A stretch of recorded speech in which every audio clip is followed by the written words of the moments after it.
देहं श्रीगुरु श्रीयुतपदकमलं श्रीगुरुन् वैष्णवांश्च श्रीरूपं साग्रजातं सहगण रघुनाथान्वितं तं सजीवं साद्वैतं सावधूतं परिजनसहितं कृष्ण चैतन्य देवं श्री राधा कृष्ण पादां सहगण ललिता श्री विशाखान्वितांश्च हे कृष्ण करुणा सिंधु दीनबंधु जगतपते गोपेश गोपिका कांत राधा कांत नमस्तुते तप्त कांचन गौरांगी राधे वृंदावनेश्वरी वृषभानुसुते देवी प्रणमामि हरिप्रिये वाञ्छाकल्पतरुभ्यश्च कृपा सिन्धुभ्यैव च पतितानां पावनेभ्यो वैष्णवेभ्यो नमो नमः। जय श्री कृष्णा चैतन्य प्रभु नित्यानंद श्री अद्वैत गदाधर श्रीवासादि गौर भक्तविंद हरे कृष्णा कृष्णा कृष्णा हरे हरे हरे राम राम राम हरे हरे। नमः ओं विष्णुपदाय कृष्ण पृष्ठाय भूतले श्रीमते भक्ति वेदांत स्वामिनिति नामिने नमस्ते शास्त्रे देवे गौरवाणी प्रचारिणे निर्विशेष शून्यवादी पाश्चात देश तारिणे। हरे कृष्णा। तो आज के प्रोग्राम में आपका स्वागत करते हैं और देवशेखर प्रभु जी शुरू कीजिए।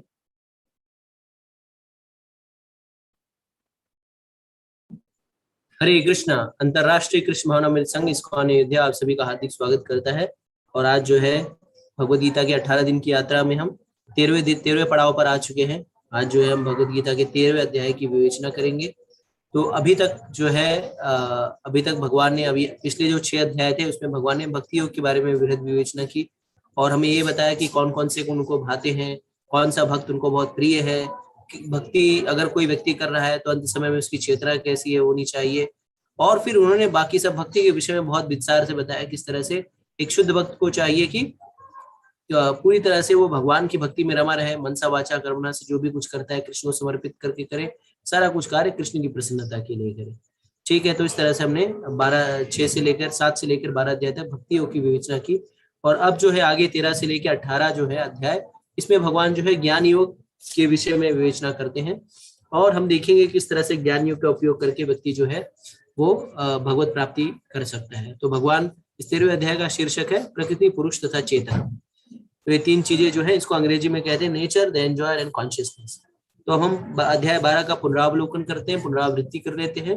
तो पुनरावृत्ति अध्याय 12 की शुरुआत होती है अर्जुन के प्रश्न से कि निराकार श्रेष्ठ है या साकार। भगवान आगे के श्लोकों में बताते हैं किस तरह से भक्ति बहुत सर्वश्रेष्ठ है और वो कहते भी हैं किस तरह से कि निर्विशेषवाद, निराकारवाद, निराकार तरीके से भगवान की पूजा अर्चना करके उनकी प्राप्ति करना जो है बहुत ही कठिन मार्ग है। हमने इसका प्रैक्टिकल व्यवहारिक रूप से इसका विश्लेषण भी किया और हमने ये भी बताया कि इस तरह से जो परम सत्य है उसके 3 स्तर की चर्चा की, ब्रह्म, परमात्मा और भगवान। तो अगर आप लोग को याद होगा कल के सत्र में हमने ब्रह्म, परमात्मा और भगवान को समझाने के लिए कौन सा उदाहरण दिया था, तो उसको चैट बॉक्स में लिख सकते हैं। इसके बाद हमने देखा कि भक्त या निर्विशेषवादी में से कौन सा भक्त सर्वश्रेष्ठ है। भक्ति के विभिन्न स्तरों को हमने देखा और अंततः भगवान ने भक्तों के उन विशेष गुणों को बताया जिसको करने से या जिसको होने पर हम भगवान के प्रिय बन सकते हैं। अब आते हैं अध्याय 13 पर। तो अध्याय 13 जो है ये भी एक छोटा सा अध्याय है जिसमें 35 श्लोक है और इसमें इसकी शुरुआत होती है हर अध्याय की तरह अर्जुन के प्रश्न से। इसके बाद भगवान जो है उन प्रश्नों का उत्तर देते हैं श्लोक संख्या 2 से 7 में और उसके बाद ज्ञान को प्राप्त करने की विधि के बारे में 8 से 12 में बताते हैं। फिर ज्ञान की विषय वस्तु को श्लोक संख्या 13 से 19 में, प्रकृति, पुरुष और उनका मिलन श्लोक संख्या 20 से 26 और ज्ञान चक्षु दिव्य ज्ञान जो है भगवान जो है श्लोक संख्या 27 से लेकर 35 तक में इसकी विवेचना करते हैं। तो अब आते हैं श्लोक संख्या 1 पे। तो श्लोक संख्या 1 में अर्जुन जो है वो 6 प्रश्न करते हैं। अर्जुन कहते हैं, अर्जुन उवाच प्रकृतिम पुरुषम चैव क्षेत्र क्षेत्रज्ञमेव च एताद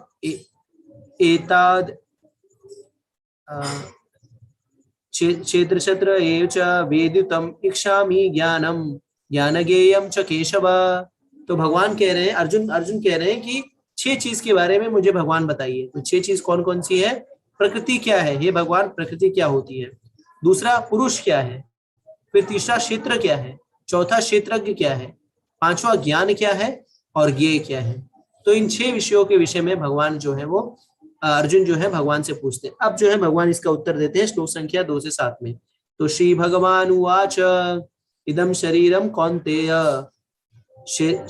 क्षेत्रमिति अभिद्यते एतादो वेतिम तम प्राहु क्षेत्र इति तद्विदा।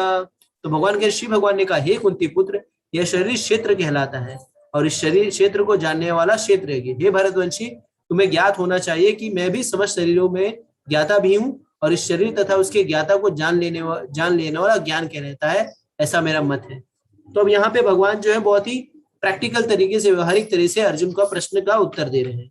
ठीक है, तो यहाँ पे अर्जुन का प्रश्न क्या है, अर्जुन का प्रश्न है कि क्षेत्र क्या है। तो अब जो है क्षेत्र का अर्थ होता है ये शरीर।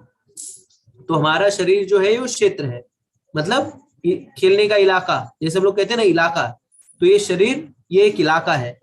ठीक है, इसको क्षेत्र कहते हैं और इस शरीर को जानने वाला क्षेत्रज्ञ है। तो इस इलाके में कौन रहता है, इस इलाके में जो रहता है, जो इस इलाके को जानता है, उसको क्षेत्रज्ञ कहते हैं। जैसे हम कहते हैं क्षेत्र और क्षेत्रवासी, नगर या नगरवासी। जैसे इस शरीर को क्या कहा गया है, इस शरीर को 9 द्वारों वाला नगर बताया गया है। ठीक है, आप लोग इससे इत्तेफाक रखते हैं। तो ये 9 द्वारों वाला नगर है और इस नगर का वासी कौन है, ये आत्मा। ठीक है, तो उसी तरह से ये शरीर क्या है, क्षेत्र है। तो अर्जुन कह रहा है कि ये शरीर क्या है, ये क्षेत्र क्या है। तो ये शरीर जो है वो क्षेत्र है, क्रिया करने की एक्टिविटी, और इसमें क्रिया कौन कर रहा है या इसमें कौन स्थापित कौन है, आत्मा। ठीक है, तो यहाँ पे बेसिकली एक अपरोक्ष रूप में क्षेत्र मतलब शरीर और क्षेत्र के मतलब आत्मा, तो इन दोनों चीजों को बताया जा रहा है। जैसे नगर और नगरवासी, तो हम जब कहते हैं नगर, तो नगर जो है नगरवासी से पृथक होता है। उसी तरह से क्षेत्र जो है क्षेत्रज्ञ से पृथक है। तो कहने का मतलब है कि क्षेत्र जो है वो क्षेत्र में एक क्षेत्रज्ञ रहता है, ठीक है, जो जानने वाला है। फिर भगवान क्या कह रहे हैं कि मैं भी क्षेत्रज्ञ हूँ। ठीक है, भगवान कह रहे हैं कि ज्ञान तथा ज्ञेय के विषय में क्षेत्र कहलाता है, क्षेत्र को जानने वाला क्षेत्रज्ञ। तो शरीर में 2 प्रकार के क्षेत्रज्ञ हैं। तो आत्मा भी इस विषय में जानता है, हमारे शरीर के विषय में, और परमात्मा भी इस विषय में जानता है। यहाँ पे जो चार्ट है इसमें हमको एकदम सही समझ में आएगा। शरीर क्या है, कर्म क्षेत्र है। ठीक है, ये इसी के अंदर रह करके हम विभिन्न क्रियाएं करते हैं। आत्मा क्या है, जो शरीर के अंदर रहती है, इसके लिए उसे क्षेत्रज्ञ कहा जाता है। और परमात्मा भी क्षेत्रज्ञ है। कैसे, वो भी हमारे हृदय में निवास करता है। तो इस शरीर में 2 क्षेत्रज्ञ हैं। क्षेत्रज्ञ का अर्थ है जो इस शरीर के विषय में जाने। तो इस शरीर में आत्मा भी, हमारी आत्मा भी इस शरीर के विषय में जानती है कि हमारा सुख दुख दर्द क्या है, हमारी क्या चाहते हैं। और भगवान जो परमात्मा रूप में हमारे हृदय में निवास करते हैं, वो भी हमारी इच्छाओं को जानते हैं। लेकिन हमें समझने की बात यह है कि ये दोनों क्षेत्र में, आत्मा और परमात्मा में अंतर क्या है। तो आत्मा जो है सिर्फ इस शरीर के विषय में जानती है कि शरीर का दुख दर्द क्या है। जैसे हमको यही पता है, जैसे हमें खाली यही पता होगा ना कि हमारे दिमाग में क्या चल रहा है, हमारा दांत दर्द हो रहा है, हमारा पेट दर्द हो रहा है, हमारा सर दर्द हो रहा है, ये सिर्फ हम ही जान सकते हैं। अगर हम किसी को बताएंगे तो ही पता चलेगा। लेकिन भगवान को जो है हमारे विषय में सब कुछ ज्ञात रहता है। तो हमारे विषय में अगर सब कुछ ज्ञात है, तो इसका अर्थ है भगवान को औरों लोगों के विषय में भी सब कुछ ज्ञात रहता है। क्यों? क्योंकि भगवान जो है वो सबके हृदय में जो है निवास करते हैं। तो भगवान जो है हमारे शरीर को जानते हैं, इसके लिए वो क्षेत्रज्ञ है। और भगवान जो है औरों के शरीर को जानते हैं, इसलिए वो सबके क्षेत्रों के क्षेत्रज्ञ हैं। ठीक है, अभी तक हम ये क्या सुनते थे कि इस शरीर में सिर्फ आत्मा का निवास होता है। आज हमारी भ्रांतियां जो है बदलेंगी और क्या हमें समझ में आएगा कि आत्मा के अलावा परमात्मा भी इस शरीर में निवास करते हैं। ठीक है, अब कर्म क्षेत्र क्या है? तो कर्म क्षेत्र में जो है ये जो शरीर है, इसके अंदर क्या है, स्थूल और सूक्ष्म तत्व हैं। तो हमारा शरीर किससे बना हुआ है, चैट बॉक्स में लिख सकते हैं। तो हमारा शरीर जो है 2 भागों में बना हुआ है, एक स्थूल तत्व, एक सूक्ष्म तत्व। तो स्थूल तत्व क्या है, ये पांच जो है 5 पंच तत्व, पृथ्वी, अग्नि, जल, आकाश और वायु। और सूक्ष्म तत्व क्या है, मन, बुद्धि और अहंकार। तो हमारा कर्म क्षेत्र, ये शरीर जो है इन 8 तत्वों से मिलकर के बना है। और क्या बना है इसमें, इंद्रिय और इंद्रिय के विषय। और इस क्षेत्र में क्या परिवर्तन होते हैं, हमारे शरीर में क्या परिवर्तन होता रहता है, सुख और दुख आता जाता रहता है। तो कभी हम सुखी रहते हैं, कभी हम दुखी रहते हैं। सुख और दुख जो है विभिन्न कारणों, जो इसका ये जो शरीर है हमारा, ये द्वंद्वों से परिपूर्ण है। इसके बाद इसमें क्या अनुभूति होती है, इसमें इच्छा और द्वेष, ये दोनों अनुभूतियां इस क्षेत्र में इसका परिवर्तन होता रहता है। ठीक है, अब आगे बढ़ते हैं और षडभुज गौर प्रभु से सुनते हैं। हरे कृष्ण।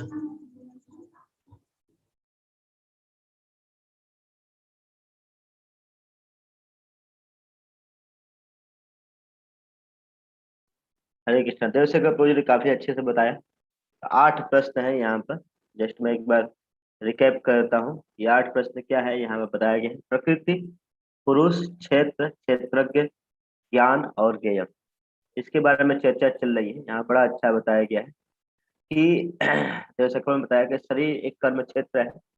और अब यहाँ देखिए, शरीर कर्म क्षेत्र है, आत्मा क्षेत्र का ज्ञाता क्षेत्रज्ञ है, परमात्मा समस्त क्षेत्रों के। देखिए हम लोग क्या है, अपने शरीर को जानते हैं, इसलिए क्या है, हम क्षेत्र कहलाते हैं।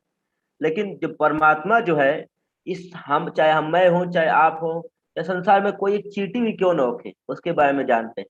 इसलिए भगवान क्या है, क्षेत्र मतलब समस्त क्षेत्रों के ज्ञाता है भगवान। बताया क्षेत्र शरीर तथा उसके ज्ञाताओं के पूर्ण जान लेना ही क्या गलत ज्ञान कहलाता है। यानी इस जो शरीर को जान गया और आत्मा को जान गया और साथ में भगवान को जान गया, वो क्या है, पूर्ण ज्ञाता है। तरह कर्म क्षेत्र में क्या सम्मिलित है, जैसे देवशंकर ने बताया। अब हम चलते हैं यहाँ पर कि इस संसार में मैक्सिमम लोग क्या होते हैं, 5 तरह के लोग होते हैं। हाँ, ये यहाँ पर 5 तरह के बताया गया। मैक्सिमम 5 तरह के लोग होते हैं। पहले जो लोग होते हैं अन्न में, सबसे लोएस्ट होते हैं। अन्न में मतलब जो अन्न में आनंद लेता है, जो खा देखिए कई लोग होते हैं, आप लोग भी चैट बॉक्स में लिख सकते हो, कुछ लोग ऐसे संसार में होते हैं आपके साथ जो केवल खाने में आनंद लेंगे, खाओ पियो मौज करो, eat drink and be made, इसके अलावा कुछ और उनको ध्यान नहीं रहता है। ये सबसे लोएस्ट चेतना होती है। जैसे पशु को बोलते हैं पशुवत, जो व्यक्ति केवल खाने पीने में आनंद लेता है, वो केवल मनुष्य नहीं, वो पशु कहलाता है। इस संसार में देखिए मैक्सिमम लोग क्या कर खाने में, तो वह स्थूल बहुत ही तुच्छ है। उससे होता है प्राण में। प्राण में मतलब होता है जो अपने जीवन की रक्षा करना चाहता है? या वो अब जीवन की रक्षा करना के मतलब इतना ही खाता है जितना आवश्यक है, मतलब ये नहीं ज्यादा भोग नहीं करता है, ये होता है। और तीसरे होते हैं ज्ञान में। ज्ञान में वो होते हैं जो मन बुद्धि भावनाओं तथा सौंदर्य शास्त्र आदि की क्या करते हैं, सूक्ष्म स्तर पर बड़ा वर्णन करते हैं, बड़ा अच्छा करते हैं। मतलब मन की बात क्या है, मन क्या है, आत्मा क्या है, या मन क्या है, बुद्धि क्या है, ब्यूटी के ऊपर संसार में रहते हैं सब, तो वो सूक्ष्म चीजों के बारे में जानना चाहते हैं, तो ज्ञान में कहलाते हैं। चौथे होते हैं विज्ञान में, जो आत्मा तथा ब्रह्म, हाँ, परमात्मा के बारे में सर्च करते हैं। हाँ, वो क्या होते हैं, विज्ञान में। बहुत कम लोग होते हैं, और सबसे कम लोग होते हैं जो व्यक्ति परमात्मा तथा आत्मा के भेदों को जानता है और भगवान के साथ अपने संबंध को जानता है, वो व्यक्ति क्या कहलाता है, आनंद में। तो ऐसे ये सबसे टॉप मोस्ट, मतलब ये देखिए इसको कहा जाता है 4 तरह की चेतना के लोग होते हैं। एक लोग चाहते हैं केवल क्या नाम है, जो एक संसार में सबसे लोएस्ट लोएस्ट लोग होते हैं, जो फिजिकल हैप्पीनेस चाहते हैं, खाने पीने मौज करने। उससे ऊपर होता है मेंटल हैप्पीनेस, मतलब मन के आनंद के लिए जीते हैं। और तीसरे होते हैं इंटेलेक्चुअल हैप्पीनेस। 4 तरह के आनंद होते हैं, physical happiness, mental happiness, intellectual happiness, और चौथा है स्पिरिचुअल हैप्पीनेस। तो जो आनंदमय है वो क्या है, स्पिरिचुअल हैप्पीनेस, जो भगवान तथा आत्मा के बारे में जानना चाहते हैं, उनके संबंध के बारे में जानना चाहते हैं, वो क्या होते हैं, स्पिरिचुअल हैप्पीनेस। तो हमको क्या करना है, फिजिकल हैप्पीनेस से जो शारीरिक सुख है, अन्नमय से हमको क्या होना है, प्राणमय होना है, प्राणमय से ज्ञानमय, ज्ञानमय से आनंदमय होना। जब तक इस स्तर पर नहीं पहुंचेंगे, हम जीवन के लक्ष्य या भगवान की या आनंद नहीं प्राप्त कर सकते। तो यहाँ बता रहे हैं 6ठे नंबर श्लोक में, बड़ा अच्छा बता रहे हैं कि महाभूतो अहंकारो बुद्धि अव्यक्तम एव च इंद्रियाणि दशैकम च पंच पंचचेंद्रिय गोचर। बता रहे हैं कि हे अर्जुन, पंचभूतो महाभूतो अन्य अहंकारो, बता रहे 5 महाभूत होते हैं। क्या, अहंकार बुद्धि अव्यक्त और 5 महाभूत कौन कौन से, पृथ्वी जल अग्नि वायु और आकाश। फिर अहंकार होता है, बुद्धि होता है, प्रकृति होती है, 10 इंद्रियां होती है, हाँ, और मन होता है, हाँ, और 5 इंद्रिय विषय होता है, इच्छा द्वेष सुख दुख घात जीवन के लक्षण धैर्य। इन सबको संक्षेप में क्या बोलते हैं, कर्म का क्षेत्र, इनकी अंतः क्रिया ही क्या कहलाती है? विकार। तो इसको थोड़ा सा और यहाँ बता रहे हैं कि जो हमारा शरीर है ये 24 तत्वों से मिलकर बना हुआ। पंच महाभूत क्या है? पृथ्वी, आप लोग भी पंच महाभूत चैट बॉक्स में लिख सकते हैं, यहाँ पर लिखा हुआ है पृथ्वी, जल, अग्नि, वायु और आकाश। इससे 5 इंद्रियां हैं, नेत्र, कान, नाक, त्वचा और जीभ, ये 5 ज्ञान इंद्रियां हैं। 5 कर्म इंद्रियां क्या है? वाणी, हाथ, पांव, गुदा और लिंग। 5 इंद्रिय विषय क्या है? शब्द, स्पर्श, रूप, स्वाद और गंध। और 10वीं इंद्रिय क्या है? मन है, बुद्धि, अहंकार तथा प्रधान प्रकृति तत्व। इन सब को मिला के क्या बोलते हैं? 24 तत्व। और 24 तत्वों का समूह ही क्या कहलाता है? कर्म क्षेत्र। तो ये पूरा संसार इसी 24 तत्वों के अंडर में क्या करता है? कार्य करता है। तो अब इसको देखिए और बता रहे हैं, लेकिन यहाँ बता रहे हैं, बड़ा अच्छा बता रहे हैं। इच्छा, द्वेष, सुखम, दुखम, धात, चेष्टा, घृतम, घृति, एतत् क्षेत्रम समासेन संविकार मौद्धम। तो बता रहे हैं यहाँ पर क्या बता रहे हैं? शरीर इन समस्त तत्वों की अभिव्यक्ति है। हे अर्जुन, शरीर क्या है? इन समस्त तत्वों की अभिव्यक्ति है। शरीर में 6 प्रकार के परिवर्तन होते हैं। यह उत्पन्न होता है, बढ़ता है, टिकता है, संतान उत्पन्न करता रहता है और तब क्षीण हो जाता है, अंत में समाप्त हो जाता है। तो कोई भी शरीर है, कोई भी जीवित शरीर है, उसमें 6 तरह के परिवर्तन। देखिए हम सभी लोग जन्म लिए, फिर हमारा ग्रोथ हुआ, अब जाकर के पोषण एक लेवल पर जाकर क्या होता है? प्रोग्रेस रुक जाती है। फिर हमारी शादी होती है, बच्चे पैदा करते हैं, फिर धीरे धीरे बुढ़ापा होता है, फिर मृत्यु। तो कोई भी व्यक्ति 6 परिवर्तन से होकर जाता है। तो आप लोग चेक कर सकते हो, इस जो पिक्चर यहाँ पर फोटो दिखाया गया है, आप किस अवस्था में है? पोषण की अवस्था में है कि संतान उत्पत्ति की अवस्था में है कि क्षीण की अवस्था में है कि मृत्यु की अवस्था में है कि विकास की अवस्था में? कौन से लेवल पर है? आप चैट बॉक्स में लिख सकते हैं। तो व्यवहारिक ज्ञान क्या है?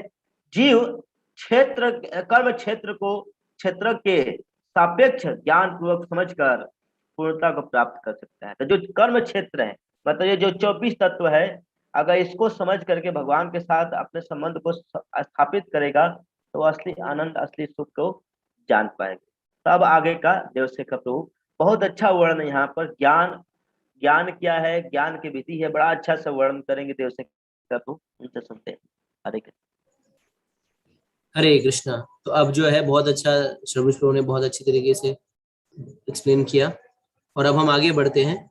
तो अब जो श्लोक संख्या 8 से 12 तक, इन पांचों श्लोकों इन पांचों श्लोक में भगवान वो गुण बताते हैं जिससे जीव विकास करके मुक्त हो सकता है। तो अब यहाँ पे उन गुणों को भगवान यहाँ पे वर्णन कर रहे हैं। तो कौन कौन से गुण हैं? तो भगवान कहते हैं श्लोक संख्या 8 से 12 में, अमानित्वम, अधम्वित्वम, अहिंसा, शांति, मार्जवम, आचार्य उपासनम, शौचम, स्थैर्यम, आत्म विनिग्रह, इंद्रियार्थेषु वैराग्यम, अहंकार एव च, जन्म मृत्यु जरा व्याधि दुख दोषानुदर्शनम, आसक्ति अनाविश्वंकम, पुत्रदार गृहेदिषु, नित्यं च समचित्वम, इष्ट अनिष्ट उपत्तिषु, मयि च अन्यनियोगेन भक्ति अव्यभिचारिणे, विविक्त देश सेवित्वम, आरति जन संसदि, आध्यात्मं ज्ञान नित्यत्वम, तत्वज्ञानम अर्थ दर्शनम, एतद् ज्ञानमिति प्रोक्तम, अज्ञानम यत् अथान्यथा। तो भगवान कह रहे हैं विनम्रता, दंभहीनता, अहिंसा, सहिष्णुता, सरलता, प्रामाणिक गुरु के पास जाना, पवित्रता, स्थिरता, आत्मसंयम, इंद्रिय विषयों का परित्याग, अहंकार का भाव, जन्म मृत्यु जरा विवृद्धावस्था तथा रोग के दोषों की अनुभूति, वैराग्य, संतान, स्त्री, घर तथा अन्य वस्तुओं की ममता से मुक्ति, अच्छी तरह बुरी घटनाओं के प्रति समभाव, मेरे प्रति निरंतर अनन्य भक्ति, एकांत स्थान में रहने की इच्छा, जन समूह से विलगाव, आत्म साक्षात्कार की महत्ता को स्वीकारना तथा परम सत्य की दार्शनिक खोज, इन सबको मैं ज्ञान घोषित करता हूँ और इनके अतिरिक्त जो भी कुछ है वो सब अज्ञान है। तो हमें समझना चाहिए कि देहधारी जीव जो है वो 24 तत्वों से बने इस शरीर में बंद रहता है और यह ज्ञान की प्रक्रिया का जिसका वर्णन किया जा रहा है वो उससे बाहर निकलने का मार्ग है। तो ये जो हम फंसे हुए हैं, इससे बाहर निकलने का ये मार्ग है। ठीक है, तो हमें अब इन जो 4 श्लोकों में जो सबसे महत्वपूर्ण विषय वस्तु जो बताई गई है वो गुरु ग्रहण करने के विषय में। ठीक है, तो अगर कोई व्यक्ति जो है आध्यात्मिक उन्नति करना चाहता है, तो अगर वो बिना गुरु के मार्गदर्शन के अगर वो प्रयास करेगा, तो हो सकता है प्रयास में विफल हो जाए, सफलता ध्रुव नहीं होती। लेकिन अगर कोई व्यक्ति जो है प्रामाणिक गुरु के शरण में आकर जो है ज्ञान ग्रहण करता है और उसके दिए गए निर्देशों का पालन करता है, तो आध्यात्मिक उन्नति जो है उसकी ध्रुव है। ठीक है, जैसे अगर हम कोई चीज खुद से करने जाएं तो हो सकता है हम ना कर पाए, और खुद से करने वालों की संख्या जो बहुत डिफिकल्ट है, हमें किसी ना किसी की गाइडेंस की आवश्यकता है। इसी तरह से भगवान यहाँ पे बता रहे हैं कि गुरु धारण करना जो है सबसे सर्वोपरि चीज है। जैसे आप लोग भी भगवद गीता समझने का या पढ़ने का बहुत बार आप लोगों ने प्रयास किया होगा, लेकिन आप लोगों को हो सकता है नहीं समझ में आया होगा इस तरह से। लेकिन अब अगर आप लोगों को समझ में आ रहा है, तो उसका क्या कारण है? क्योंकि आप सब लोगों ने प्रभुपाद की शरण ली है। तो हम सब जब प्रभुपाद जो कि प्रामाणिक गुरु है उनकी शरण में गए, तो हमें ये भगवद गीता जो है आसानी से समझ में आने लगी। अगर आप इस बात से सहमत हैं तो चैट बॉक्स में लिख सकते हैं। तो अब हम इन गुणों को एक एक करके विश्लेषण कर लेते हैं। ठीक है, तो विनम्रता यानी अमानित्वम का अर्थ क्या है? तो विनम्रता का अर्थ है मनुष्य को अन्यों तथा सम्मान पाने के लिए इच्छुक नहीं रहना चाहिए, मान तथा सम्मान पाने के लिए इच्छुक नहीं रहना चाहिए। तो हमें कभी भी ये नहीं सोचना चाहिए कि लोग हमें मान सम्मान दे। तो आचार्य हमें बताते हैं मान सम्मान प्रतिष्ठा सुकरे रे विष्ठा। तो मान सम्मान प्रतिष्ठा किस तरह से आचार्य बताते हैं? सुकर के विष्ठा की तरह है। तो आप चैट बॉक्स में लिखिए कि आप लोग सुकर का विष्ठा हैंडल करना चाहते हैं, लेना चाहते हैं अपने हाथ में। कोई नहीं लेना चाहता। अगर कोई ऐसा व्यक्ति जो सुकर की विष्ठा लेना चाहता है तो चैट बॉक्स में लिखिए। तो मान सम्मान प्रतिष्ठा को आचार्य ने सुकर के विष्ठा के तौर पे प्रस्तुत किया है। और एक आचार्य कहते हैं, रघुनाथ दास गोस्वामी मन शिक्षा में बताते हैं कि ये जो मान सम्मान प्रतिष्ठा है ना, ये डोंकीज यूरिन है, मतलब एक गधे के पेशाब की तरह है। तो अगर कोई व्यक्ति जो मान सम्मान प्रतिष्ठा का इच्छुक है, तो एक प्रकार से जो है वो गधे के पेशाब में स्नान करने जैसा है। तो आप लोग चाहते हैं कि गधे के पेशाब में स्नान करें? अगर नहीं चाहते तो चैट बॉक्स में लिख सकते हैं। ठीक है, अगर चाहते हैं तो भी लिख सकते हैं कि हाँ मुझे गधे के पेशाब में स्नान करना बहुत मजा लगता है, या सुकर का विष्ठा जो है लेकर के हाथ में घूमना बहुत अच्छा लगता है। ठीक है, इसके बाद भगवान कहते हैं अहिंसा। अहिंसा का सामान्य अर्थ होता है कि वध ना करना, किसी की हत्या ना करना। लेकिन वास्तविक अहिंसा का अर्थ है कि किसी को विपत्ति में न डालना। और किसी के और दूसरी चीज आचार्य हमें बताते हैं कि मनुष्य शरीर को समझना कि मनुष्य शरीर का क्या उद्देश्य है। हम शरीर नहीं आत्मा है, और इस मनुष्य शरीर को जो है प्रॉपर जगह पे लगाना, ये भी जो है अहिंसा के ही उसमें आता है। सहिष्णुता, शांति का अर्थ है मनुष्य अन्यों द्वारा किए गए अपमान तथा तिरस्कार को सहे। तो हमें क्या करना चाहिए? आप में से सब लोग कह रहे हैं नहीं नहीं नहीं नहीं, हमें जो है गधे के पेशाब में स्नान नहीं करना है या सूकर का विष्ठा नहीं लेना चाहिए। लेकिन आप लोग खाली कह रहे हैं। अभी आप कुछ दान दे दीजिए, या अभी जो है आप किसी को हेल्प कर दीजिए और उसने आपको थैंक यू नहीं बोला, या आपका नाम बुलाया नहीं गया, तो बवाल बचा कर देंगे। ठीक है, तो कहना बहुत आसान है, करना बहुत मुश्किल है। लेकिन ऐसा नहीं है कि नामुमकिन है, यह कर सकते हैं। कैसे? जब हम भक्ति करते हैं तो सारे सद्गुण स्वयं आ जाते हैं। तो शांति का अर्थ है कि हमें अगर कोई हमारा अपमान भी कर दे, तिरस्कार भी कर दे, तो हमें उसका प्रतिरोध नहीं करना चाहिए। हमें क्या करना चाहिए? टॉलरेट। सरलता यानी आर्जवम का अर्थ है बिना किसी कूटनीति के हमें रहना चाहिए। तो हम लोग जो है कूटनीति से काम करते हैं, कूटनीति कहते हैं। लेकिन आर्जवम का अर्थ है कि व्यक्ति को इतना सरल होना चाहिए कि अगर कोई दुश्मन भी आके उससे राज पूछे तो उसको बता दे। जैसे कि सहदेव जी के विषय में महाभारत में वर्णन आता है। तो सहदेव जी इतने सरल थे कि उनको, सहदेव जी क्या थे? वो एस्ट्रोलॉजर थे, ज्योतिषी थे। और उनको आके दुर्योधन ने पूछा कि दुर्योधन ये बताओ कि दुर्योधन ने सहदेव को आके पूछा कि सहदेव ये बताओ कि कौन सा मुहूर्त अगर कोई उस पर यज्ञ करे तो उसको कभी हार नहीं होगी। तो सहदेव ने जो है उसको सरलता से बता दिया कि ये मुहूर्त पे अगर कोई यज्ञ करे, ये वाला यज्ञ करे, तो उसकी कभी हार नहीं होगी। तो हमें ये समझना चाहिए कि आर्जवम का अर्थ है कि भक्त जो है बहुत सरल होता है। ठीक है, आचार्य उपासनम का अर्थ है कि किसी प्रामाणिक गुरु के पास जाना। तो भगवद गीता के 4थे अध्याय में भगवान क्या कहते हैं? तद विधि प्रणिपातेन परिप्रश्नेन सेवया उपदेशयन्ति ते ज्ञानम ज्ञानेन तत्वदर्शिना। तो व्यक्ति को चाहिए कि विनम्रता पूर्वक गुरु के पास जाए और विनम्रता से उससे जिज्ञासा करे। कौन सी जिज्ञासा? कि गुरु जी ये बताइए कि कैसा मैं कौन से शेयर मार्केट में अपना पैसा लगाऊं कि मेरा पैसा जो है डबल दे दो, या गुरु महाराज मेरे को आशीर्वाद दे दो कि मेरा बिजनेस जो है चल पड़े। नहीं, ये सारी चीजें आगे हमें गुरु से नहीं पूछनी चाहिए। हमें क्या पूछना चाहिए कि मैं कौन, मेरे जीवन का उद्देश्य क्या है, जन्म मृत्यु जरा व्याधि के चक्र से कैसे बाहर निकले। तो अगर आप ये अगर गुरु से सीखने जाएंगे, जानने जाएंगे, तो गुरु को आपको आशीर्वाद देंगे और आपकी आध्यात्मिक उन्नति जो है बहुत ही तीव्रता से होगी। ठीक है, तो प्रामाणिक गुरु कौन है, ये प्रश्न उठता है। प्रामाणिक गुरु वो व्यक्ति है जो आपको कृष्ण की सेवा में लगाए।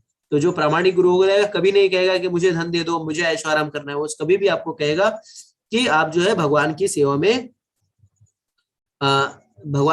में लगाइए। ठीक है, इसके बाद शौचम का अर्थ होता है कि क्लीनलीनेस, साफ सफाई। तो पवित्रता का दो स्तर होता है, एक होता है आंतरिक पवित्रता, एक होती है बाहरी पवित्रता। तो आंतरिक बाहरी पवित्रता क्या है, तो नहाना, मंजन करना, शौच जाना, ठीक है, और इस तरह से जो है अच्छे से साफ सुथरा रहना, दाढ़ी करना, बाल बनवाना, ये सब जो है बाहरी पवित्रता है। आंतरिक पवित्रता क्या है, आंतरिक पवित्रता है कि हमें भगवान का, अगर बाहरी पवित्रता करने के लिए हमें साबुन का उपयोग करना पड़ता है, तो आंतरिक पवित्रता करने के लिए हमें भगवान के पवित्र नामों का जप, हरे कृष्णा कृष्णा कृष्णा हरे हरे, हरे राम राम राम हरे हरे। तो ये जो है आंतरिक पवित्रता होती है। और ये जो मैं, कई लोग कह रहे हैं कि ये जो है प्रामाणिक नहीं है, ये गधे का यूरिन मान सम्मान। तो आप लोगों से अनुरोध है कि रघुनाथ दास गोस्वामी एक आचार्य है, फूलचंद जी कह रहे हैं, तो रघुनाथ दास गोस्वामी जो है प्रामाणिक आचार्य है, उन्होंने मन शिक्षा में लिखी है कि मान सम्मान प्रतिष्ठा पाने की जो इच्छा होती है, ये जो है गधे के पेशाब की तरह होती है। ठीक है, तो अगर आपको मानना है तो मानिए, नहीं तो उसमें स्नान करिए, कोई दिक्कत नहीं है। इसके बाद जो है धैर्यम के बारे में भगवान कह रहे, तो धैर्यम का अर्थ होता है आध्यात्मिक जीवन में उन्नति करने के लिए मनुष्य को दृढ़ संकल्प होना चाहिए। तो भक्ति में जो है, भक्ति कोई 100 मीटर की रेस नहीं है, भक्ति जो है मैराथन रेस है। ठीक है, तो इसमें दो चीज बहुत इंपॉर्टेंट है भक्ति में, क्या है, पेशेंस और परसिवरेंस। पेशेंस का अर्थ होता है धैर्य, और परसिवरेंस का अर्थ है कि निरंतरता। तो अगर आप भक्ति में है तो धैर्य रखिए और निरंतरता रखिए। तब क्या होगा, जब धैर्य और निरंतरता रहेगी तो काले ना अति दीर्घे ना भगवान विश्वते रिधि। तो जब आप धैर्यपूर्ण रहेंगे, निरंतर रहेंगे, भगवान के पवित्र नामों का जप करेंगे, सेवा इत्यादि करेंगे, तो काले ना अति दीर्घे ना, समय आएगा और भगवान आपके हृदय में जरूर स्फुरित होंगे, अपना साक्षात्कार आपको देंगे। आत्मसंयम का अर्थ होता है कि अनुकूल से संकल्पम, प्रतिकूल से वर्जनम। तो अनुकूल क्या है, अनुकूल जो भक्ति के लिए अनुकूल है उसे आप एक्सेप्ट करिए, और जो भक्ति के लिए प्रतिकूल है उसे आप रिजेक्ट करिए। और मिथ्या अहंकार का अर्थ है कि शरीर को जो है अपना मानना, हम ये शरीर है क्या, नहीं, हम शरीर नहीं है, हम आत्मा है। और एक चीज यहाँ पे भगवान बता रहे हैं जो सबसे महत्वपूर्ण है, कि जन्म मृत्यु जरा व्याधि दुख दोषानु दर्शनम।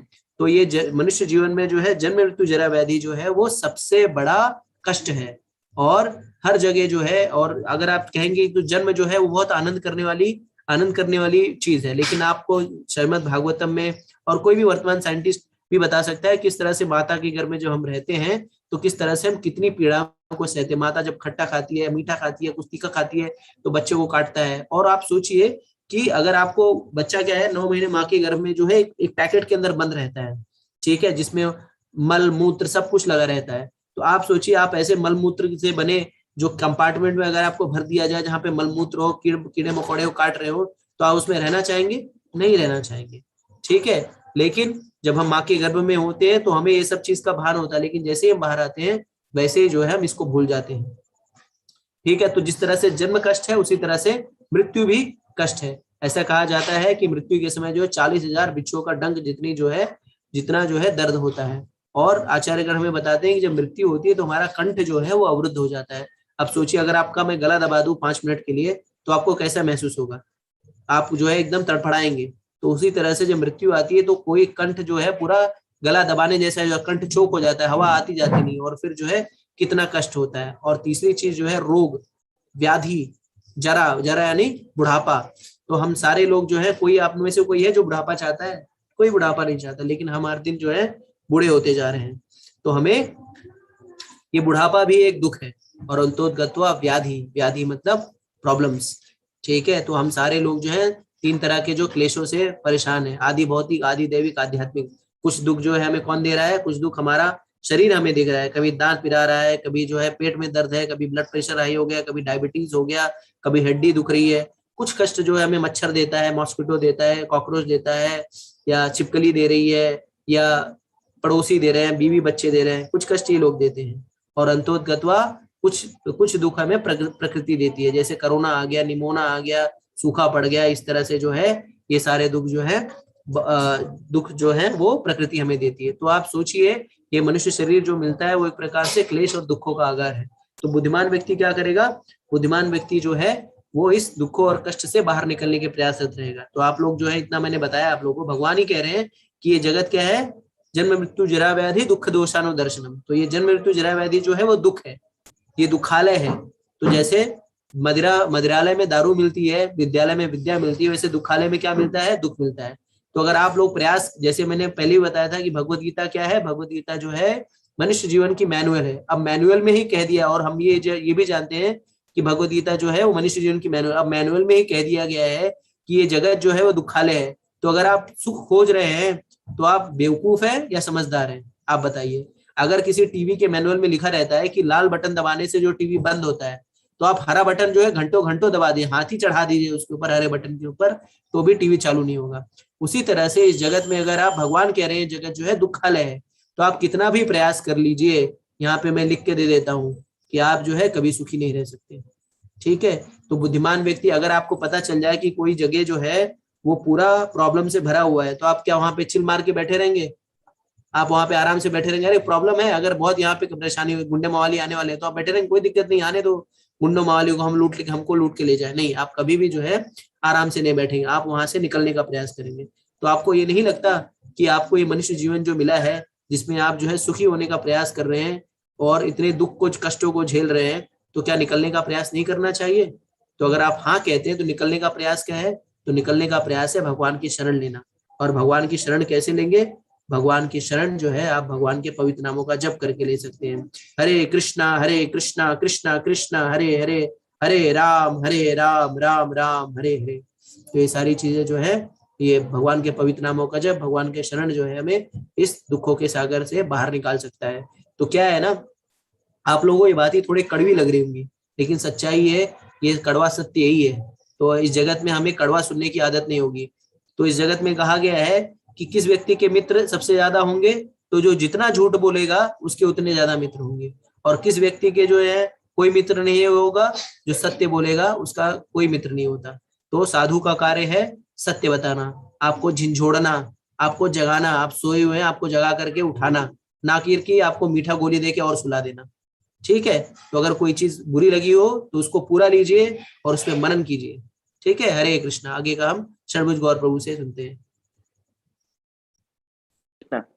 हरे कृष्णा देव से प्रभु, बहुत अच्छा आपने बताया। तो जो लोग हमारे आचार्य लोग होते हैं, जो बताते हैं, जो हमारे गुरुजन होते हैं, वो बताते हैं तो बड़ा बुरा लगता है कभी कभार।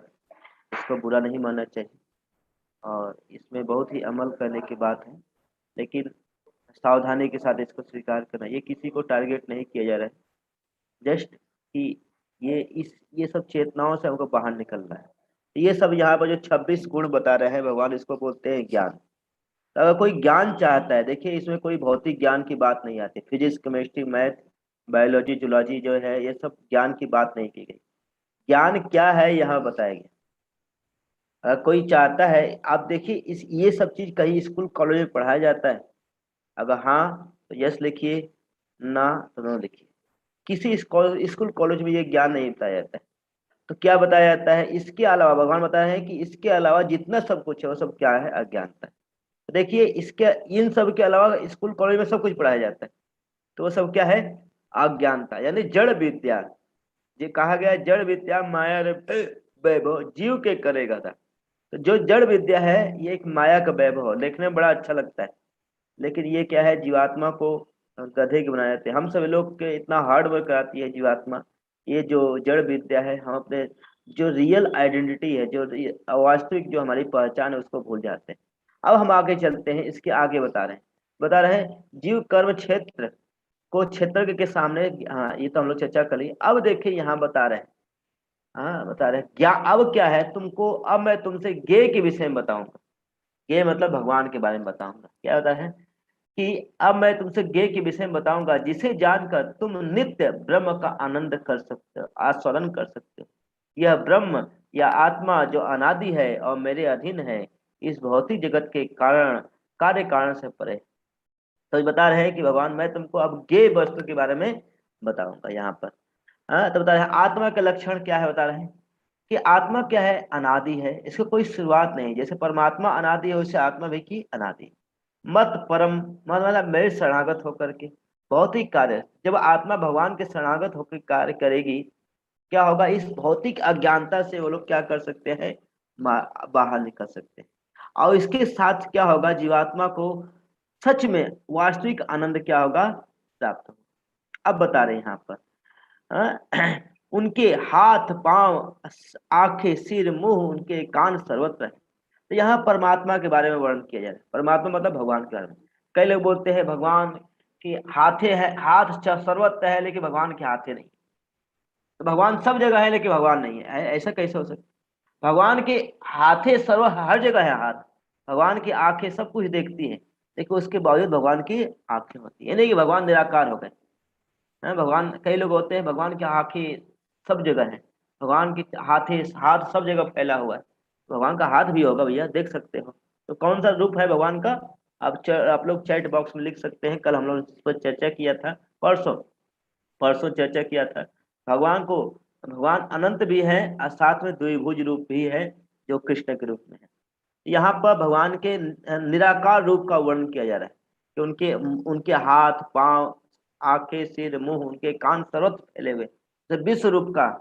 लेकिन बता रहे हैं इस किस प्रकार परमात्मा सब वस्तुओं में व्याप्त है। भगवान सभी वस्तुओं में क्या है, प्रेजेंट है। तो अभी तक हम लोगों ने आत्मा का लक्षण समझा। अब परमात्मा का लक्षण विशेषता बता रहे हैं।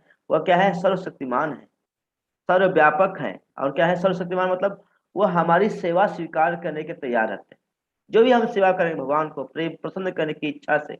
लेकिन सेवा कैसे होनी चाहिए, भगवान को प्रसन्न करने की इच्छा हो तो उसको स्वीकार करते हैं, हमारी प्रार्थना सुनते हैं, हमारी सारी गतिविधियों के साक्षी हैं, समस्त।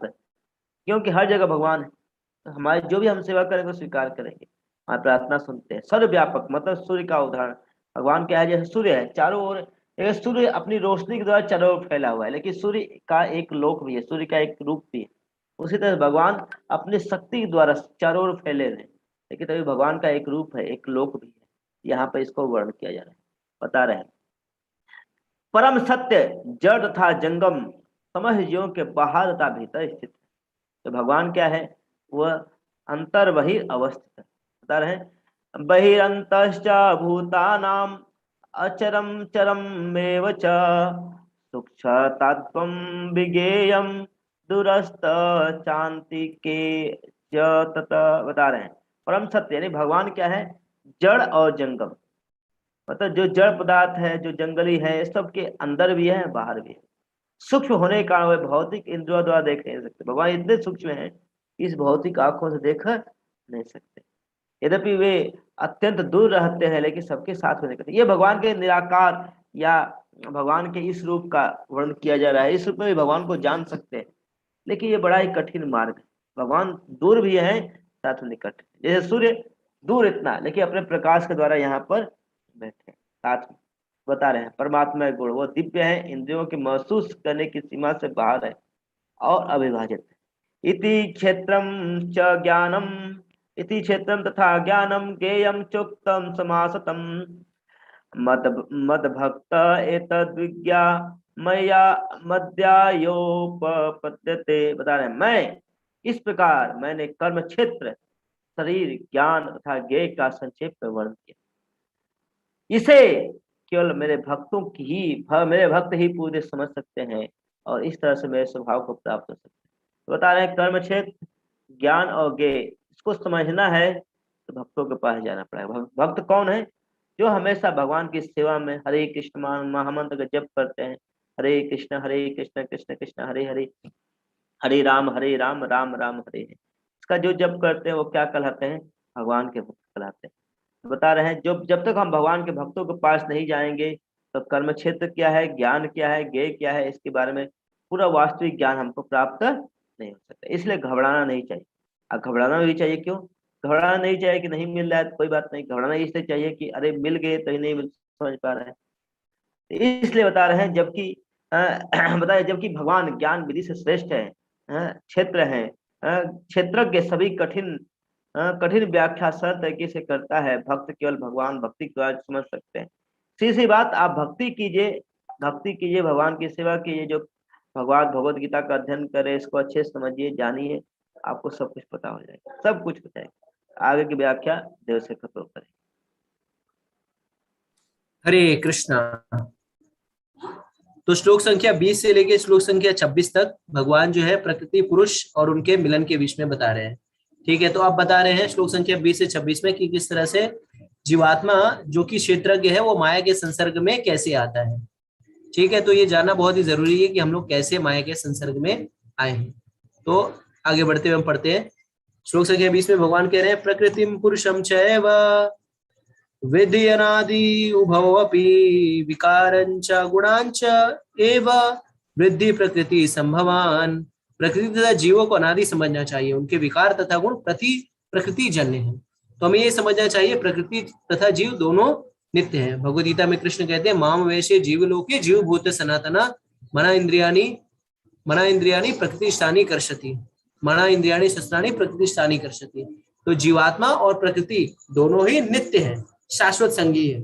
परमात्मा भी जो है शाश्वत संगी है। तो इसका अर्थ क्या है कि ये दोनों चीजें जो है वो सृष्टि के पहले भी विद्यमान थी, और ये भौतिक और ये जो प्रकृति है वो किसकी अभिव्यक्ति है, ये परमेश्वर की ही शक्ति है। तो ये भौतिक प्रकृति जो है, जो हम देखते हैं पृथ्वी अग्नि जल आकाश वायु पहाड़, वो ये सब क्या है, ये भगवान की शक्ति है। और जीवात्मा भी जो है भगवान की शक्ति, लेकिन दोनों में सर्वश्रेष्ठ कौन है, दोनों में सर्वश्रेष्ठ जीवात्मा है। क्यों? क्योंकि जीवात्मा जो है वो प्रकृति का दोहन करती है। ठीक है, तो इसका अर्थ क्या है कि ये प्रकृति और जीवात्मा जो है इस ब्रह्मांड की उत्पत्ति से पहले भी विद्यमान थे। ठीक है, आगे बढ़ते हैं श्लोक संख्या 21 में भगवान कहते हैं कार्य कारण कर्तृत्व हेतु प्रकृति रुच्यते पुरुषा सुख दुखानम भोक्ता तो हेतु रुच्यते।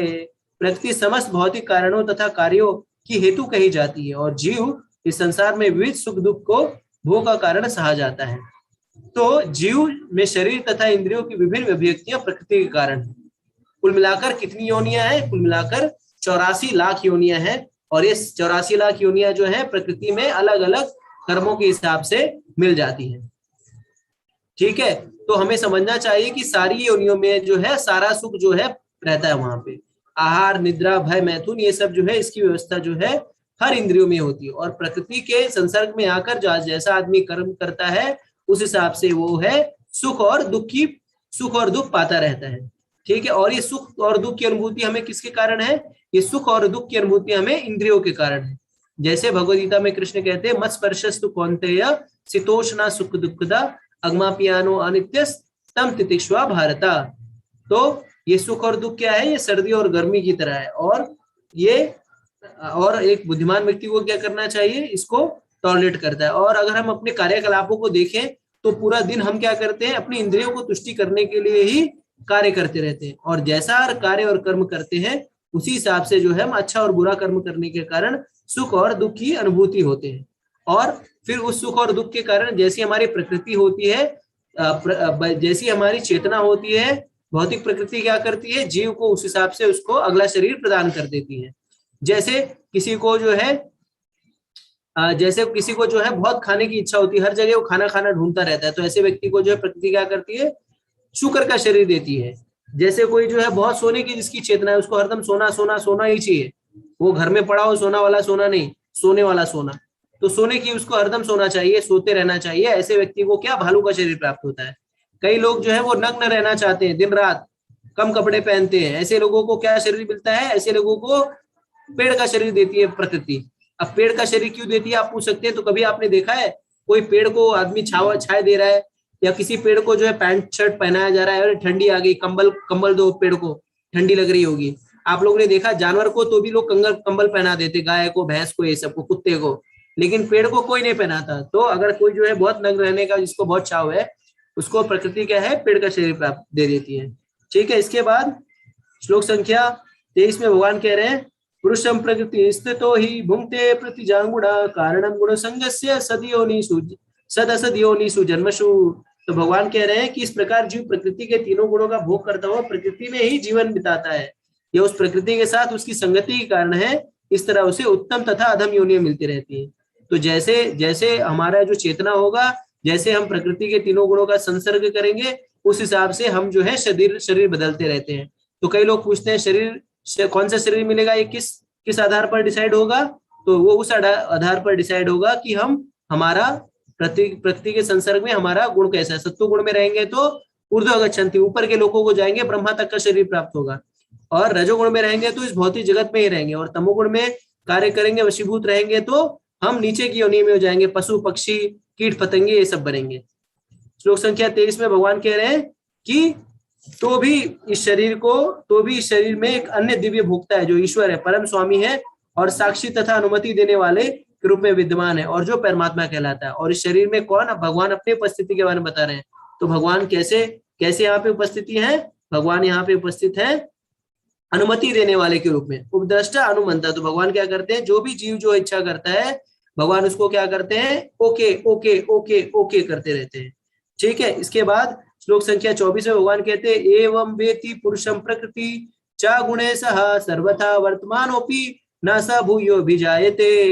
जो व्यक्ति प्रकृति जीव तथा प्रकृति के गुणों को अंत क्रिया से संबंधित विचारधारा को समझ लेता है, उसे मुक्ति प्राप्ति सुनिश्चित है। उसको वर्तमान स्थिति चाहे जो सी भी हो, यहाँ पर उसका पुनर्जन्म नहीं होगा। तो अगर कोई व्यक्ति ये जान ले कि पुरुष जीव तथा प्रकृति जो है अलग अलग विषय वस्तु है, तो ऐसे व्यक्ति का जो है भगवान कहते हैं कि पुनर्जन्म नहीं होगा। ठीक है। तो अब हम आगे श्लोक संख्या 37 से 35 तक षडभुज गौर प्रभु से सुनते हैं। हरे कृष्ण।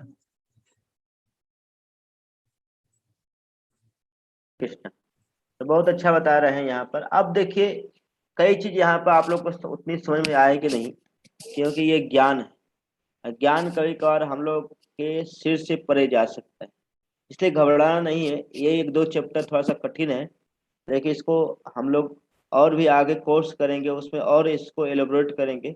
इसको हम लोग को 1 घंटे में कंप्लीट करना है, इसलिए हम लोग भागे जा रहे हैं। इसे चिंता मत कीजिएगा।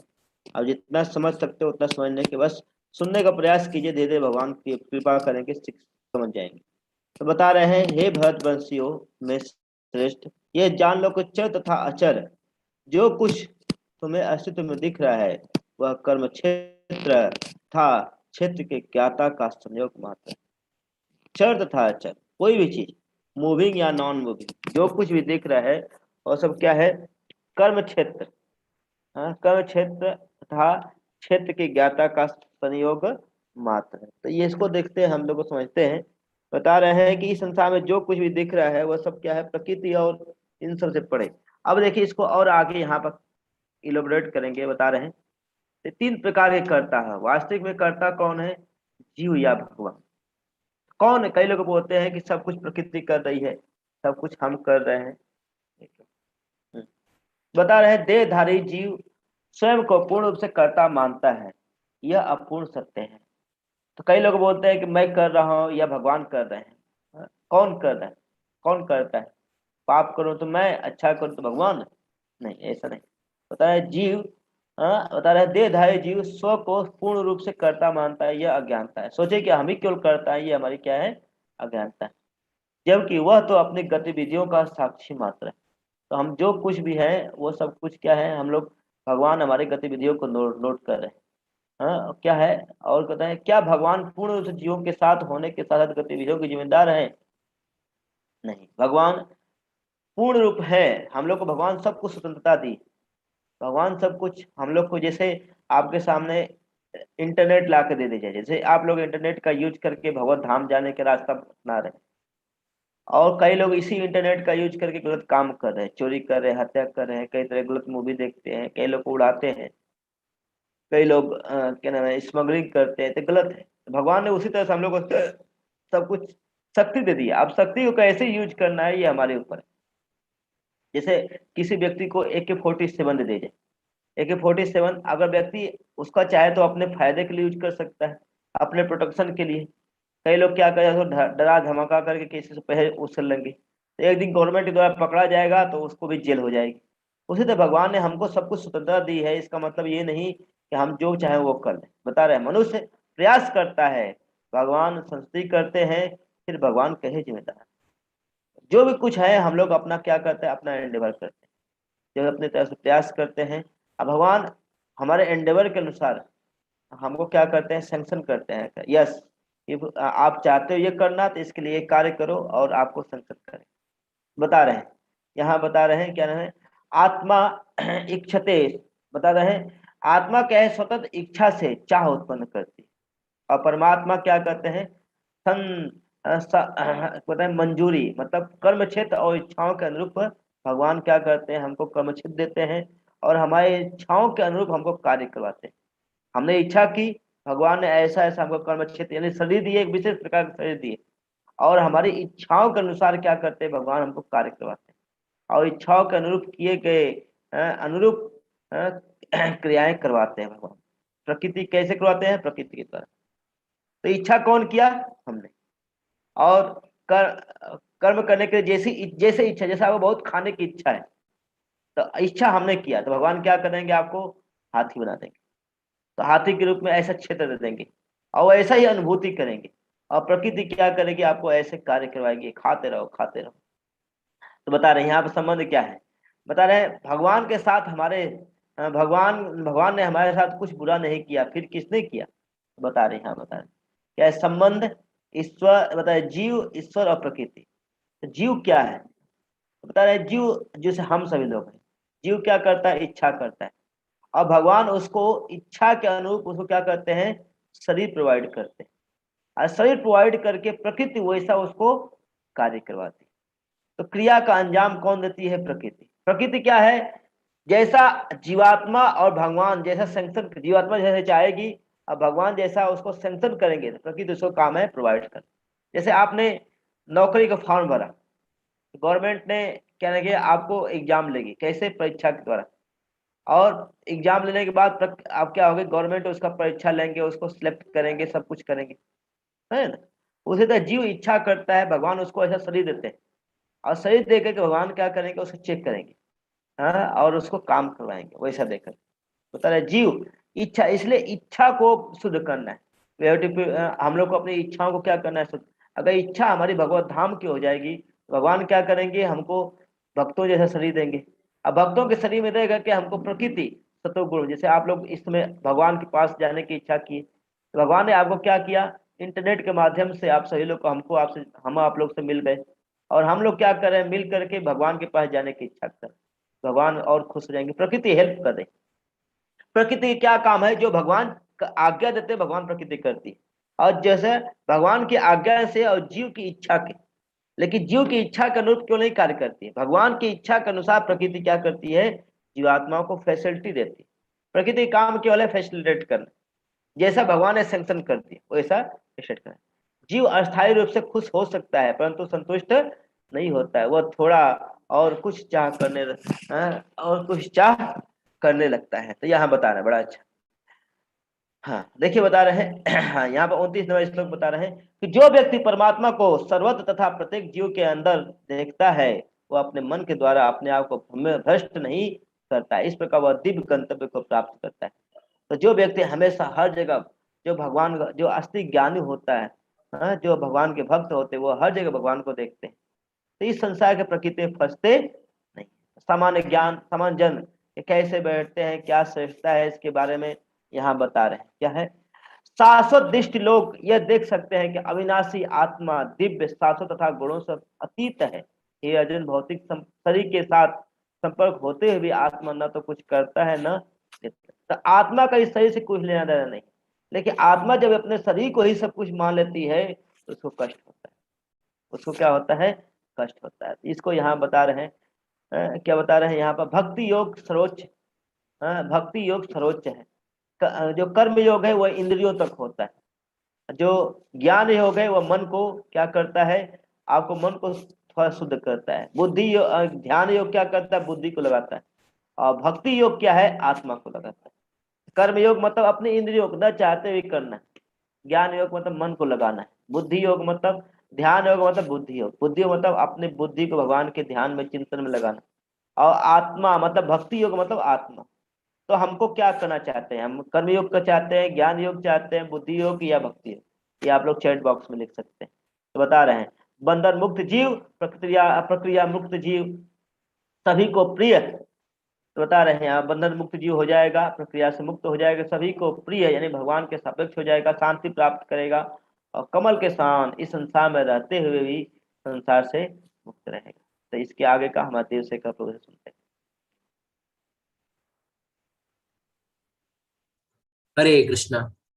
तो अब श्लोक संख्या 33 पे अब जो है हम इस अध्याय के समाप्ति पे आ गए हैं। तो श्लोक संख्या 33 में भगवान कह रहे हैं, यथा सर्वगतम सौक्षम्या दाकशम नो पलिप्यते सर्वत्र विस्तृतो देहे तथात्मानो लिप्यते। यद्यपि आकाश सर्वव्यापी है किंतु अपनी सूक्ष्म प्रकृति के कारण किसी वस्तु से लिप्त नहीं होता, इसी तरह ब्रह्म दृष्टि में स्थित आत्मा शरीर में रहते हुए भी शरीर में लिप्त नहीं होती। तो हमें समझने का प्रयास करना चाहिए भगवान यहाँ पे क्या कहना चाहते हैं। तो भगवान यहाँ पे घुमा फिरा के एक ही बात कह रहे हैं कि जो व्यक्ति पूर्ण रूप से कृष्ण भावना भावित है वो शरीर में भी रहते हुए इस शरीर से उसका कुछ लेना देना नहीं रहता, इस शरीर से भी संबंध जो भी है उससे भी उसका कुछ लेना देना नहीं रहता।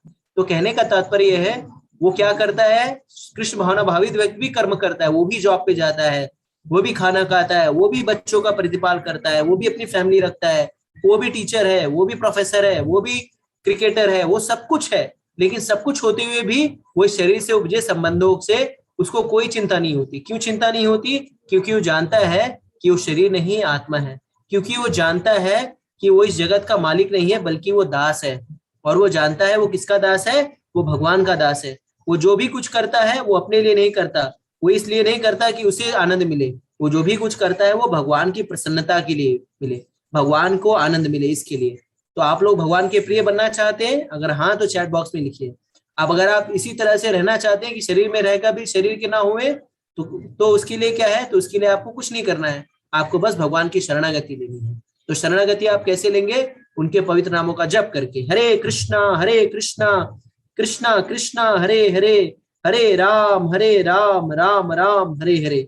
तो भगवान के पवित्र नामों का जप जो है वो, भगवान के पवित्र नामों का जप जो है आपको भगवान के करीब लेके जाता है। तो आप भगवान को जब समझते हैं कि वही सर्वोपरि हैं, तो आप अपने लिए कुछ नहीं करते, आप सब कुछ करते हुए भी भगवान के लिए करते हैं। इसके लिए भगवद गीता के 9वें अध्याय में कृष्ण कहते हैं, यत् क्रोशी यदश्नाशी यज्जुहोषि ददाश्यत या तपस्यसि कौन्तेय तत्कृष्णम अदर्पणम। जब आप सब कुछ कृष्ण के लिए करेंगे, कृष्ण को अर्पण करेंगे, तो आप सब कुछ करते हुए भी कुछ नहीं कर रहे होंगे।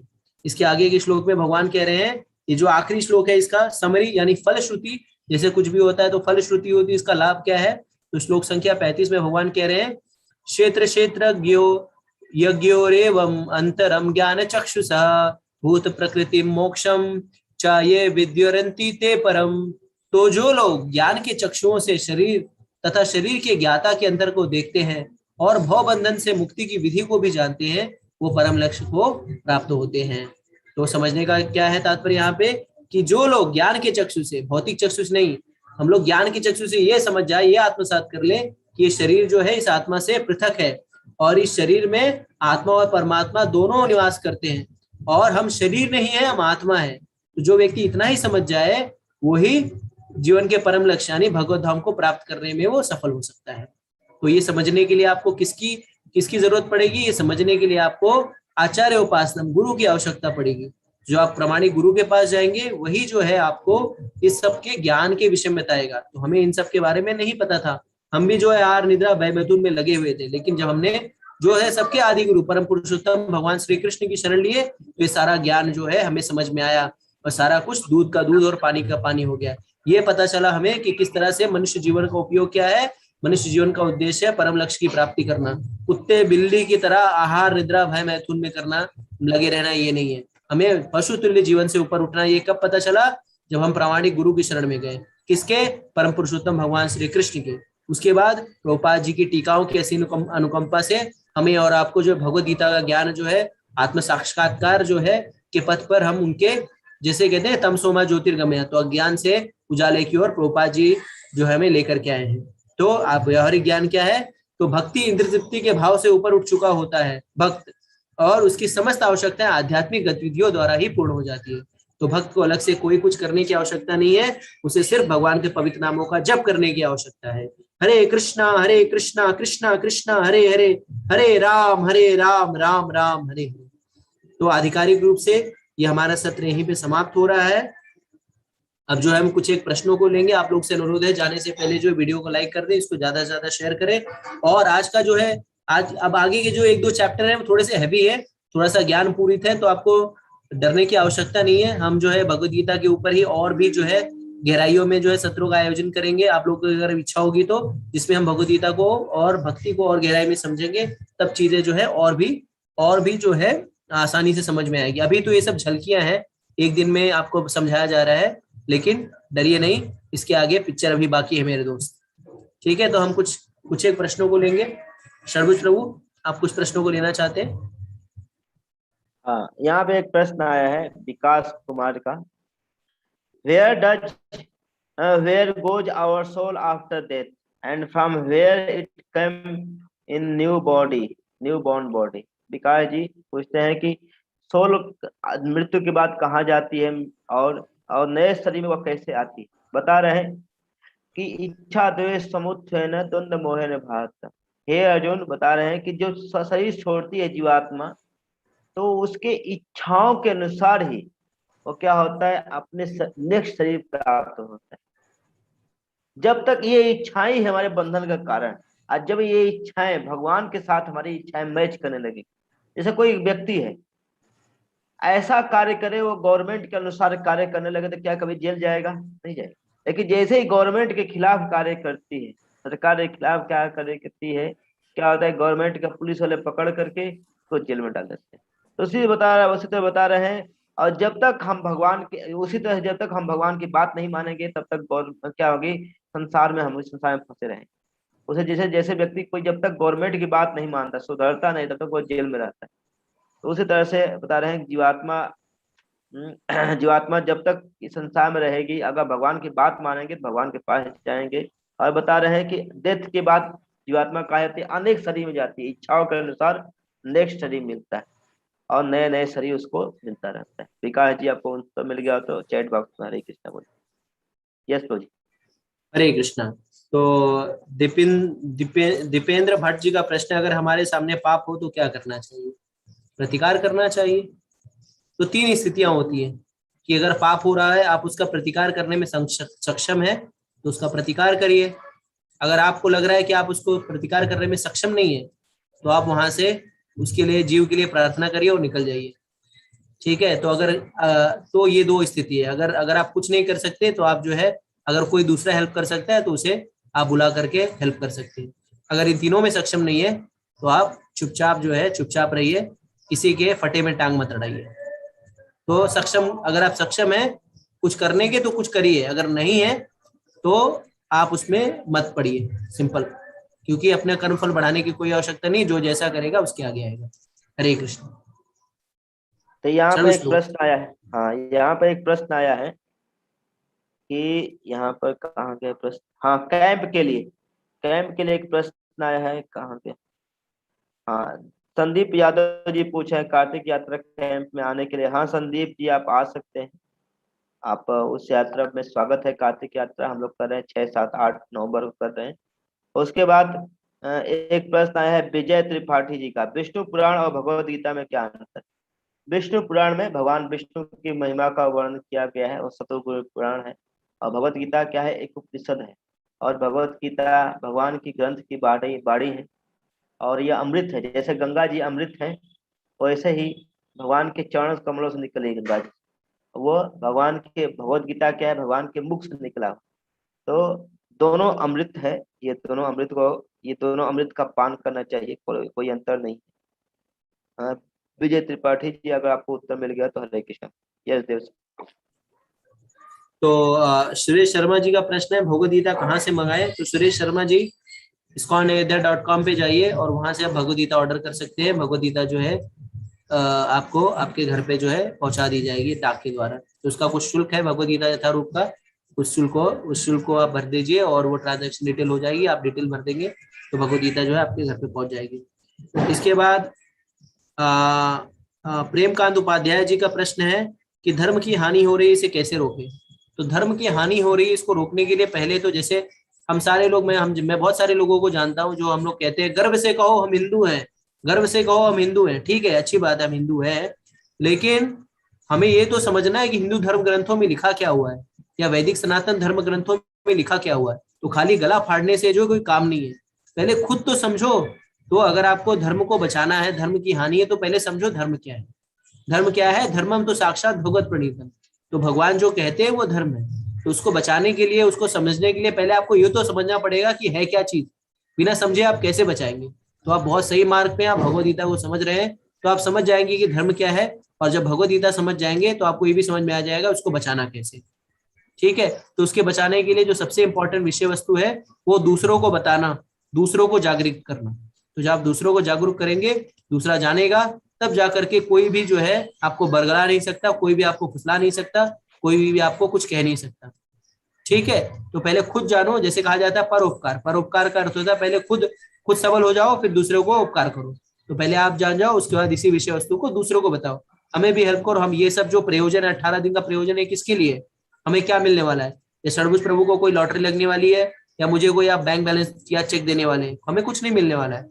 ये जो है धर्म को बचाने की एक प्रक्रिया है, जहाँ पे हम चाहते हैं कि अगर जनमानस। अगर अगर देना जी चाहे तो दे सकते हैं, लॉटरी दे सकते हैं आप सभी लोग। हम लोग भगवत गीता लोगों को फ्री बांट सकते हैं। कई लोग भगवत गीता चाहते हैं, अगर कोई आप लोग स्पॉन्सर करना चाहते हो, ये बड़ा ही मैराथन चल रहा है, समय चल रहा है, और कोई भगवत गीता चाहता है कि जैसे 100 भगवत गीता बांटना, बंटवाना, क्योंकि हम लोग अयोध्या क्षेत्र में, यहाँ पर कई क्षेत्र हैं, जेलों में जाते हैं, बच्चों के स्कूलों कॉलेजों में बांटते हैं भगवत गीता। देवशेखर प्रभु पिछली बार इनको बहुत लोग भगवत गीता दिए थे, 1000 भगवत गीता दिए थे। इस बार भी देवशेखर प्रभु रिक्वेस्ट कर रहे हैं, हम सभी लोग रिक्वेस्ट कर रहे हैं, आप लोग भगवत गीता पढ़िए खुद, और जो इस बात पैसा है, भगवान की ग्रंथ को बांटने में सहायता कीजिए। देखिए हम लोग प्रोग्राम कर रहे हैं, देखिए हमारे पास जो फैसिलिटी है, हम लोग देखिए हमारे पास टाइम है, टाइम आपको दे रहे हैं। हमारे पास क्या नाम है, हमारे पास इलेक्ट्रॉनिक मीडिया है, दे रहे हैं। जो मेरे पास है, हमारे पास देवशेखर प्रभु के पास, हम दे रहे हैं। अब आप लोग के पास जो है, जैसे आपके पास अगर धन है, किसी के पास जो पैसे वाला है, चाहे तो 100 भगवत गीता, 1000 भगवत गीता, और एक भगवत गीता का ज्यादा दाम नहीं है, 150 भगवत गीता है, 150 तो आप चाहो तो भगवत गीता को स्पॉन्सर करने में, लोगों को बांटने में हम लोग को हेल्प कर सकते हैं, और देवशेखर प्रभु बताएंगे भगवत गीता के बारे में। जी, तो ये जो है हम जो ये सब किसके लिए कर रहे हैं? इससे जिससे आप लोगों को जागरूक स्व जागरूक हो सके। तो जैसे कोरोना, जैसे आप लोग हवाई जहाज में ट्रैवल करते होंगे, तो वो जो एयर होस्टेस जो है मैडम क्या बोलती है आपको कि पहले जो है मास्क खुद लगाओ, उसके बाद जो है पड़ोसी को मास्क लगाओ। तो हमें पहले खुद को समझना है, फिर दूसरों को जागृत करना है। तो ये सब प्रयास जो इसी के लिए है, जिससे आप लोग जो है भगवत गीता को समझे और फिर दूसरों को बताएं। प्रचारक कोई ये नहीं होता जो हम लोग प्रचारक, हम लोग बैठे हैं यहाँ पे, बैठ के बोल रहे हैं, अपना गला फाड़ रहे हैं। आप लोग भी इस ज्ञान को है दूसरों को प्रचारित प्रसारित करिए। तो ये सबसे इम्पोर्टेंट जो तरीका है वो धर्म ग्रंथों का वितरण। ठीक है, तो अगर आप चाहें तो आप हमारा सहयोग कर सकते हैं। पिछले वर्ष हम लोग जो है कम से कम 1200-1300 भगवत गीता वितरण किए थे। इस बार हमारा लक्ष्य है कि कम से कम 10,000 घरों तक जो है गीता जाए। 10,000 भगवत गीता वितरित करने का हमारा लक्ष्य है इस्कॉन अयोध्या का। तो आप उसमें सहयोग कर सकते हैं अगर आप चाहें तो आप स्पॉन्सर कर सकते हैं, और या तो आप यहाँ से मंगवा करके और लोगों को वितरित कर सकते हैं। ठीक है, हरे कृष्णा। यहाँ पर एक आशुतोष श्रीवास्तव जी हैं, उन्होंने बोला है कि yes Prabhu ji, I want to sponsor Bhagavad Gita. तो आशुतोष जी, आपको मैं कांटेक्ट कांटेक्ट चैट बॉक्स में मैंने अपना नंबर डाला है, तो आप इस नंबर पर कांटेक्ट कर सकते हैं, और आप हमको सहायता के, जो भी चाहता है भगवत गीता स्पॉन्सर करना। देवशंकर प्रभु भी अपना अपना नंबर डालिए, देवशंकर प्रभु, चैट बॉक्स में। तो जिससे क्या, और क्या नाम है, नीचे भी डिस्क्रिप्शन में, हर वीडियो के डिस्क्रिप्शन में नीचे कांटेक्ट नंबर, उस पर भी कांटेक्ट कर सकते हैं। चैट बॉक्स में नंबर है, देवशंकर प्रभु भी डाल रहे हैं अपना। तो प्लीज आप सभी लोग आगे आइए, ग्रंथों के वितरण में सहायता दीजिए। हमको पैसा नहीं चाहिए, लेकिन ग्रंथों को वितरण करने में आप सहायता दीजिए। ये हमारा आप लोग से बहुत हाथ जोड़ कर निवेदन है। इस ग्रंथों को एक एक स्कूल स्कूल तक, एक एक बच्चे तक पहुंचाया जाए। आप चाहो तो हम जो जितना चाहो उतना आप लोग सहायता कर सकते हो। जरूर, अगर मान लीजिए कोई 100 नहीं कर सकता है, कोई 10 करे, 50 करे, जितना कर सकता है करे। जैसे एक कार्टन में भगवत गीता, जो एक कार्टन आती है, एक बॉक्स आता है, उसमें 30 से 32 भगवत गीता होता है। तो मैं चाहता हूँ आप अपने पास एक भगवत गीता लीजिए और कम से कम 32 भगवत गीता, 30 भगवत गीता सभी लोग स्पॉन्सर कीजिए। कितना है, जरा नहीं, 5000 पड़ेगा, 4000, 5000 रुपया पड़ेगा। तो आप जरूर कीजिए, इस ग्रंथ की सहायता, इस ग्रंथ को बांटने में सहायता कीजिए। ये बहुत ही इस्कॉन जो कार्य कर रहा है, मैं जीवन में क्यों दिया, मैं कहीं भी जा सकता था, लेकिन इस्कॉन क्या करे, एक विशेष रूप से भगवत गीता को सिस्टमेटिक स्कूलों में, कॉलेजों में, स्पेशली आज के बड़े बड़े कॉलेजों में, हम लोग आईआईटी में, हम लोग आईआईटी दिल्ली में, और आपके जितने यहाँ के आसपास कॉलेज है, क्या नाम है, अयोध्या का कॉलेज है, साकेत यूनिवर्सिटी है, अवध यूनिवर्सिटी है, यहाँ बांट रहे हैं, लखनऊ में बांट रहे हैं, कई जगह बांट रहे हैं। स्कूलों में छोटे छोटे बच्चों को हम भगवत गीता कॉन्टेस्ट कराते हैं, उसको भगवत गीता के बच्चों को गिफ्ट देते हैं, लेकिन हमारे पास कर नहीं पा रहे हैं, क्योंकि हमारे पास धन की कमी पड़ रही है। धन की कमी मतलब भगवत गीता की कमी पड़ रही है। हम लोग अपने तन से सेवा कर सकते हैं, लेकिन धन से तो आप ही लोग हेल्प कर सकते हो। इसलिए आप इसको सहायता कीजिए जरूर। आप लोग के हम लोग आप लोग के आभारी होंगे। यस देवशेखर प्रभु जी। हरे कृष्णा। तो बहुत बहुत अगर आप लोग हेल्प कर पाए तो बहुत बढ़िया है। और इससे क्या होगा कि जैसे कहते हैं धर्म सार्थक करो परोपकार, जन्म सार्थक करो परोपकार, तो परोपकार की प्रवृत्ति है और इसमें जो है हमें भी आध्यात्मिक लाभ होगा।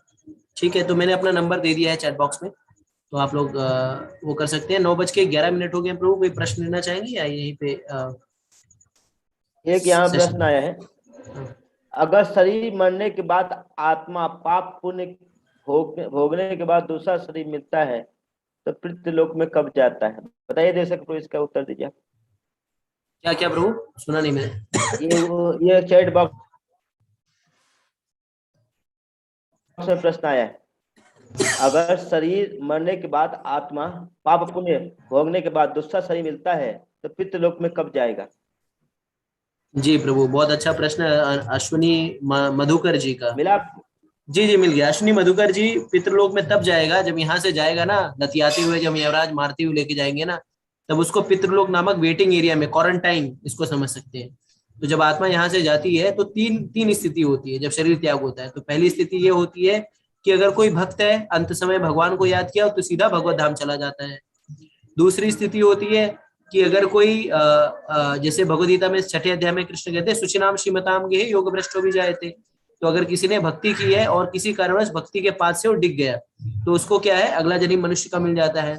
और तीसरा जो है पितृलोक उनके लिए है जो भक्ति नहीं करते और पशुतुल्य जीवन जीते रहते हैं। तो यमराज के दिन, तो आप लोगों को पता है कितने यमदूत आते हैं हमें ले जाने के लिए? अगर जिसको पता है चैट बॉक्स में लिख सकता है। तो 3 यमदूत जो है हमें आते हैं ले जाने के लिए हमारी आत्मा को। तो कौन कौन होते हैं? 3 क्यों आते हैं? 3 इसके लिए आते हैं क्योंकि 3 तरीके से हम लोग एक्शन करते हैं, मनसा वाचा कर्मणा से। और ये लेकर के जाते हैं हमें पितृलोक में, जो कि क्वारंटाइन एरिया होता है। वहां पे हमें तब तक रखा जाता है जब तक कि हमारा जजमेंट डे नहीं आता। जैसे कोर्ट में केस होती है, पेशी होती है, तो पेशी होने के पहले कुछ दिन हमें रिमांड पे रखा जाता है। तो ये पितृलोक जो एरिया है वहां पे जीवात्मा को वेटिंग एरिया में रखा जाता है। और जब, क्योंकि इतने सारे लोग पापी, इतने सारे लोग जो है कुछ ना कुछ कांड करके जा रहे हैं, तो केस को सॉल्व करने में तो टाइम लगता है ना, जजमेंट देने में भी। तो जब तक वो यमराज वहां पे फ्री नहीं होते तब तक पितृलोक में व्यक्ति रहता है। ठीक है, अगर समझ में आ गया तो चैट बॉक्स में लिख सकते हैं। हरे कृष्णा। सर्वोच्च प्रभु, और कोई प्रश्न लेंगे या सेशन को समाप्त करते हैं?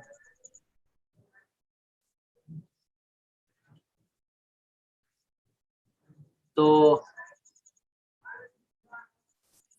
प्रिया खुशबू का प्रश्न है, क्या लड़कियां टेंपल में रहकर कृष्णा सर्विस नहीं कर सकती? तो खुशबू जी, लड़कियां जो है, लड़कियों को जो है शास्त्रों के अनुसार जो है उनको सदैव संरक्षण में रहने के लिए कहा गया है। तो लड़कियां जब छोटी हों तो उनके पिता का धर्म है कि उनको संरक्षण दे, उनकी आवश्यकताओं को पूरा करे। लड़कियां जब वयस्क हो जाए तो पिता का धर्म है कि उन्हें जो है अपने अपने उनको एक योग्य पुरुष के साथ उनका विवाह करें, जिससे वो उनके साथ रह करके भक्ति में आगे बढ़े।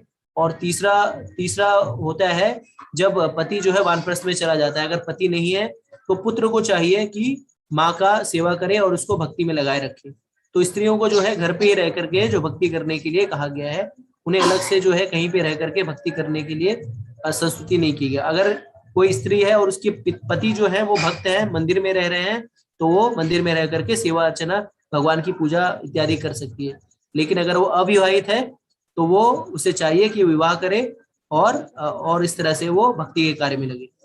ठीक है, क्योंकि स्त्रियों को शास्त्रों के अनुसार सदैव संरक्षण में रहना चाहिए। हरे कृष्णा।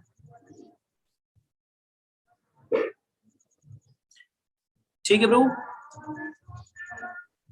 ठीक है प्रभु जी, ठीक है। ठीक है, तो सेशन को ये पे समाप्त करते हैं। आप लोग जो भी भगवद गीता स्पॉन्सर करना चाहते हैं, मेरा और शरभुज प्रभु का नंबर दोनों का है, आप उस पर कांटेक्ट कर सकते हैं। ग्रंथराज भगवद गीता की जय, श्रील प्रभुपाद की जय, श्रील गुरुदेव की जय। ओम तत्सत। हरे कृष्णा कृष्णा कृष्णा हरे हरे, हरे राम राम राम हरे हरे। जय गुरुदेव, जय श्रील प्रभुपाद।